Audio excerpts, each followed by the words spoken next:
Olá, bem-vindos ao quadro. Vamos nesta aula estudar o comportamento de raios específicos que incidem sobre os espelhos esféricos de Gauss.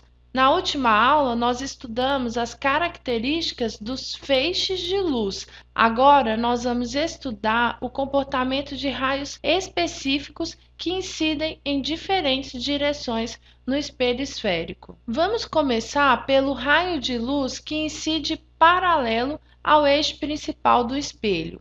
Todo raio que incide paralelo ao eixo principal é refletido numa direção que passa pelo foco do espelho. No caso dos espelhos côncavos, o raio de luz refletido passa exatamente sobre o foco do espelho. Já no caso do espelho convexo, como a superfície de reflexão é oposta à região onde se encontra o foco, não tem como o raio de luz refletido passar sobre o foco. Mas se nós fizermos o prolongamento desse raio, vocês verão que o prolongamento sim passa pelo foco do espelho convexo. Então, toda vez que um raio incidir paralelo ao eixo principal do espelho, ele será refletido numa direção que passa pelo foco do espelho. O raio também pode incidir numa direção que passa pelo foco. Neste caso, ele será refletido paralelo ao eixo principal do espelho. Este comportamento está de acordo com a característica da reversibilidade dos raios. O raio ser reversível significa que ele segue a sua trajetória independente do sentido. Então, se um raio que incide paralelo é refletido na direção do foco, um raio que incide na direção do foco será refletido paralelo.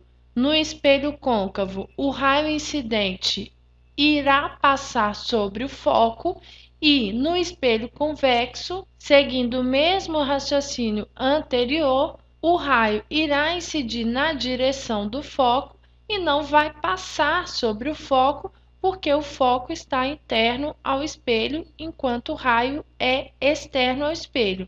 Mas o prolongamento desse raio, este sim passa sobre o foco do espelho convexo. O próximo caso de incidência nós já vimos em aulas anteriores. É o caso em que o raio incidente incide numa direção que passa sobre o centro do espelho esférico. Lembrem que nessa mesma direção se encontra a reta normal. Neste caso, o raio refletido seguirá na mesma direção do raio incidente, passando também sobre o centro de curvatura da esfera. Para os espelhos côncavos, tanto os raios incidentes quanto os raios refletidos realmente passam sobre o centro de curvatura do espelho.